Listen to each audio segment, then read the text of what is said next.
before COVID happened, I'd been for a couple years visiting a detention center that's about an hour outside of Phoenix, Arizona, in a place called Eloy, particularly visiting women who were seeking asylum from Cameroon because of all of the attacks on people who want to maintain the right to live in harmony with their land against the wishes of multinational corporations. And this is called, "In the staff parking lot of CCA Eloy, the ICE agent misunderstands my watercolors." Years ago, my brother wrote that he was cold, particularly at night. Everything was expensive. A watermelon seed sprouted outside of the shower, and for days everyone watched until an officer noticed. He was growing thin. He needed money for a sweater, which made it hard to sleep.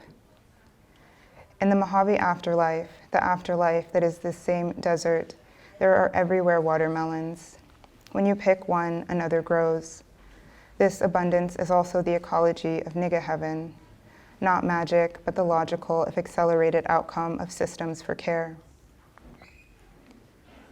East on the I-10 between Phoenix and Eloy, the interstate dips south, so ahead Picacho Peak appears to migrate. A lizard returns from camouflage for sun to pearl her back. The buzzer unlatches one door, then there's another. I have a brother, is my contribution to the language we fashioned to explain our arrival without further extending the skin before it scars. Only my brother and I entered the service voluntarily. Of the violences tunneling his incredible body, Marine service is significant but not first on his list, though every room is a grid, a barracks block. Among my siblings, we are the two with antipsychotics, our faces webbed in landscapes of disorder. The imposition of a particular orientation to landscape over time is one lens to consider the experience of confinement. Socialization is a kind of color gradient, is what I attempted to explain to the ICE agent. "You can't loiter here," was his response, though I'd barely begun the rock face. I began painting to alleviate pressure in my skin after visiting hours. Because months of drive-through French fries escalated to a Popeye's chicken sandwich, I replaced food with this subtle medicine of moving my hands. One medicine helped my brother before it sent him to mania, which is the problem with misdiagnoses and with incompetence and general disregard. Some mornings I close my eyes and I'm flushed with rage stumbling wet along the roadside.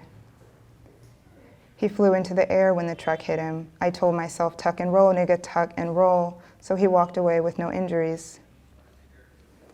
Outcomes take patience. He'll keep living, and here will be the rest of us, prone with holes bored through our feet.